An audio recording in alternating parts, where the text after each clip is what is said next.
అవును, నిజమే. నాకు నలుగురితో మాట్లాడటం తెలీదు. మాటలతో మాయ చేయడమూ రాదు. అబద్ధాలు చెప్పి దగ్గరకు తీసుకోవడం చేతకాదు.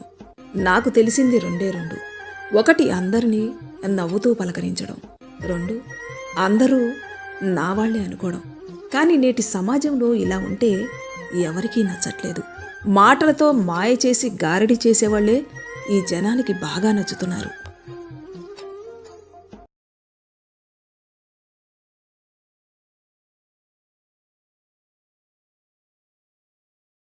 జయ జయ